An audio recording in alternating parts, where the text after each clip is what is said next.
If you've recently driven down St. John's Street, the increase in traffic may have you wondering what the future holds for the city of Port Moody. With the rapid development of the Evergreen Line, congestion has become an issue of focus throughout the Tri-Cities. I recently had the opportunity to speak to Mayor Mike Clay and City Planner Mark Halpin, who will be taking lead roles in the city's initiatives to deal with the increase in congestion, as well as the implementation of the new Master Transportation Plan, Transport Moody. Hi, I'm Marwa Elgabry, reporting for Tri-Cities Community Television, and I'm here at Port Moody City Hall with Mayor Mike Clay and City Planner Mark Halpin. Hi, thanks for being here with us today. Mayor Clay, the City of Port Moody has updated its 2005 Master Transportation Plan and created Transport Moody. What is Transport Moody, and how is it going to benefit our community? We're updating our plan. We haven't updated it yet. So where we are now is we're in the midst of the consultation. So we take everything transportation related, put it into the blender, and we're having a conversation with all the residents in our community. And so what's going to come out of that, we're talking about how the traffic moves around the city, or everything from pedestrians, bikes, transit, everything, how it all works and how we serve the population now, and meeting our OCP, which is potentially up to 50,000 people in Port Moody, so another 15,000 people over the next 20 years. So it's all the long-range goals and planning to keep the city livable over the next 25 years. Of course, and it's obvious that Port Moody is continuing to grow, and this growth is putting pressure on our existing transportation network. So Mark, what has the city done so far, and what does it plan to do to deal with the increased congestion? Well, that's one of the challenges the Northeast sector is facing. It's not only the 15,000 people that are coming to Port Moody at 2040, it's 156,000 that are coming projected for the Northeast sector. So as transportation planners, we have to look into that 2040 horizon year and understand what type of improvements we should make. And that's a mixture both of technical analysis that's done through a lot of modeling and assistance through TransLink. They have a regional transportation model that we utilize, and also through public input. And now there are programs that are increasing in popularity, like car sharing services. How do they fit into the strategy, and what has the city done to help bring car sharing services to the residents? Yeah, it all goes into the mix, and we started working with, we went to all the car sharing companies, I think it's 3 years ago now. So we went to Moto, Zipcar, Car2Go, and talked about what we can do in the Tri-Cities area. And we went as the Tri-Cities, so what can we do to get you guys out here? What would make it? And fortunately, Moto very quickly has come into Port Moody, and I hope they're finding success here, because when we get the Evergreen Line here next year, we will have people that will be able to use transit for all of their daily commuting needs, but they still might need a car on a weekend, or they might want to go out with the family to Langley on a Thursday night. So they can pick up a car for a couple hours, jump in, zip out, come back, put the car back, and somebody else can use it. So I don't know what they use as their ratio, but I think it's in the 20-to-1 ratio, where up to 20 families can share a single car. So it's from that aspect, it's just allowing people those choices again to live a car-free lifestyle. But next Wednesday, when you need that car, it's okay, you can rent one for an hour. It does definitely offer some flexibility. Sure. Now, in regards to the transportation strategies, what have been the results to date?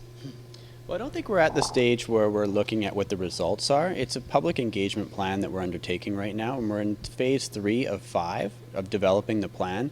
So right now we have received a lot of input to date about what the existing conditions are, what people think our issues and opportunities are. We back that up with a lot of technical analysis. As we go through the fall, we're really going to be looking at what the vision is and what the goals and targets of the plan should be. So we have a website that people can visit. It's www.portmoody.ca/transport, and on that page we have one called Keeping in Touch, and you can sign up to be registered to hear Twitter responses from us, Facebook, and also to sign up for an email mailing list. Well, I'll definitely have to sign up for that. I think it's, you have to remember, Mark, his works like as a transportation engineer. They have a lot of data, they have a lot of information. Probably if you let the engineers, they design a really great system.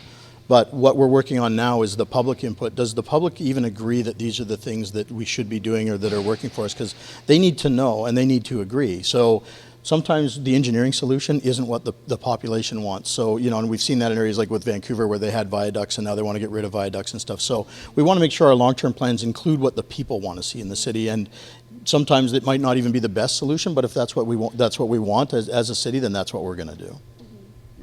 Well, thank you so much for your time, Mayor Clay and Mark Halpin. I'm really looking forward to seeing all of the positive changes that this initiative is going to bring to our community. So are we. Thank you.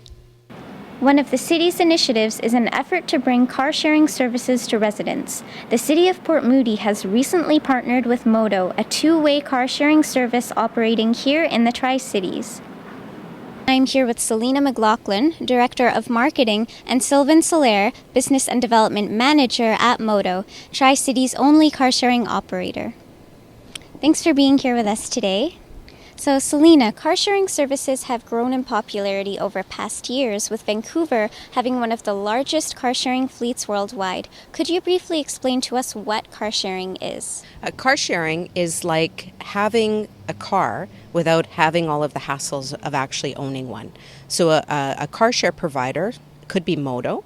There are others. Modo is a cooperative that's member owned. There are other car shares that are corporations, and they would provide a pool of cars to a community of people, and they would share the car. Generally speaking, with the cost of the membership, it would include things like gas, insurance, maintenance, and so forth. So everything is covered with the cost of your membership fee. Yeah, that's incredible. And Modo actually operates a two-way car-sharing system. How does this model work? That's a good question. One-way car sharing is more like a do-it-yourself taxi. It takes you from A to B. You pick up a car in one place, you drop it off in another place. Generally, a do-it-yourself type of service is also charged by the minute. Whereas a two-way car share like Modo operates more like your neighborhood car. So there's a pool of cars within your neighborhood. You pick them up in the same place as you drop them off. And the rates with two-way tend to be hourly.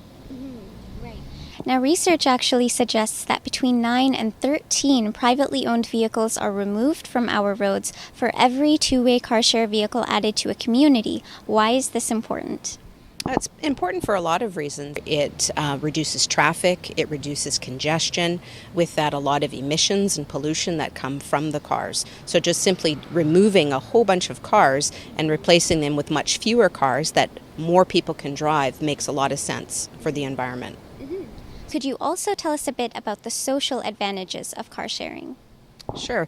More and more research is suggesting that there's some pretty big and significant benefits socially. So one of the examples cited is that people that car share also tend to walk more, they bicycle more, and they use public transportation more. So by virtue of people out in your community, it actually creates healthier communities and safer communities. So Sylvan, you look after Modo's building development program, which offers parking relaxations to the developers who include car share parking. What are parking relaxations and what are the financial benefits to the developers?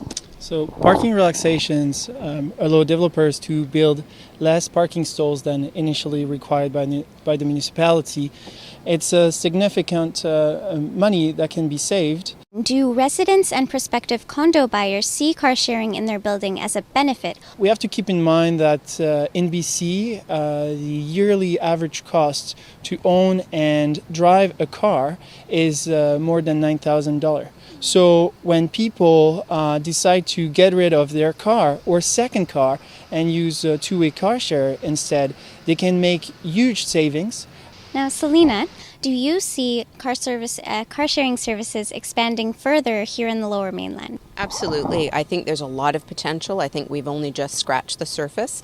Attending that conference and seeing car share providers from all over the world and what they're doing there left me with the impression that we're doing a good job, but we have a lot of work still to do.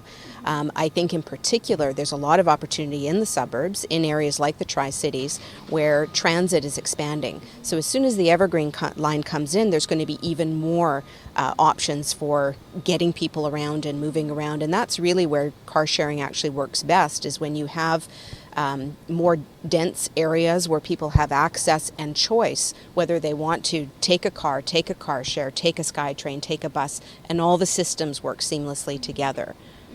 So is there one specific type of demographic of people that car sharing services would suit?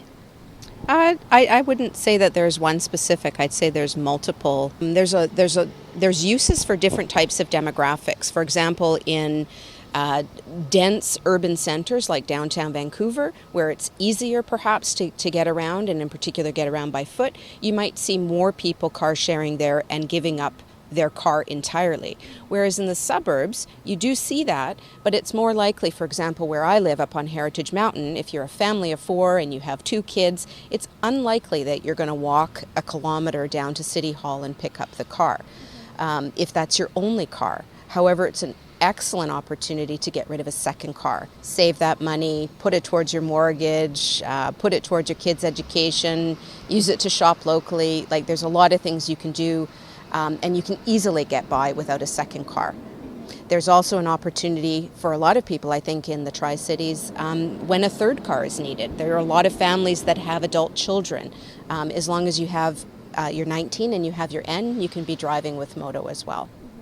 Another reason that car share is actually growing is that some behavioral changes and some perceptions have been changing. Car sharing isn't a new idea. Modo's been around for 18 years.